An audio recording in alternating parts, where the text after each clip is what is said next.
ঘন কুয়াশায় মোড়া জঙ্গল চিরে দাঁড়িয়ে আছে এক প্রাচীন অভিশপ্ত মন্দির। পাথুরে দেওয়ালগুলো শ্যাওলায় ঢাকা, যেন শতাব্দীর পর শতাব্দী ধরে কোনো গোপন রহস্য গিলে বসে আছে। অর্ণব এবং রোহিত মন্দিরের সামনে এসে দাঁড়ায়। অর্ণবের হাতে একটি পুরনো ম্যাপ। তারা ম্যাপের সাথে মন্দিরের মিল মিলিয়ে দেখছে এবং সামনে এগিয়ে যাওয়ার পরিকল্পনা করছে।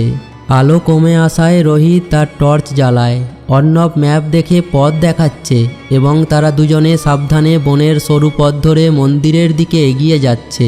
তারা মন্দিরের একটি বিশাল এবং প্রাচীন ফটকের সামনে এসে দাঁড়ায়। পাথরের তৈরি এই বিশাল দরজাটি লতাপাতায় ঢাকা।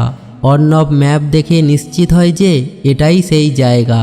ভেতরে প্রবেশের পর রোহিত টর্চ দিয়ে চারপাশ দেখছে।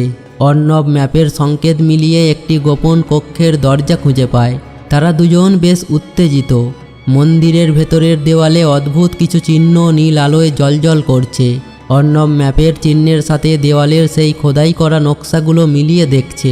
ম্যাপের নির্দেশনা অনুযায়ী তারা মাটির নিচে যাওয়ার একটি গোপন সিঁড়ি খুঁজে পায়। সিঁড়ি দিয়ে নিচে নামার সময় তারা বেশ সতর্ক, কারণ সামনে কি আছে তারা জানে না।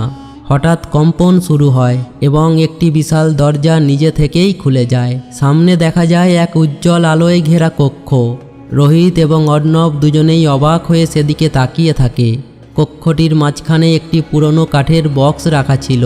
সেটি খুলতেই ভেতর থেকে একটি অলৌকিক আলো বের হয় এবং একটি প্রাচীন ডায়েরি ভাসতে থাকে। অর্ণব সেটি হাতে নেয়। ডায়েরির উজ্জ্বল আলোয় অর্ণব এবং রোহিতের মুখ উদ্ভাসিত হয়ে ওঠে। তারা বুঝতে পারে যে তারা সফলভাবে এই রহস্য সমাধান করেছে।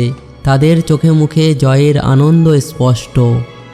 আমরা একটা অসাধারণ জাদুর ডায়েরি খুঁজে পেয়েছি, আর এই পুরানো ম্যাপটা আমাদের লুকানো ধনরত্নের দিকে নিয়ে যাবে। আরও এমন রোমাঞ্চকর গল্প দেখতে লাইক করুন।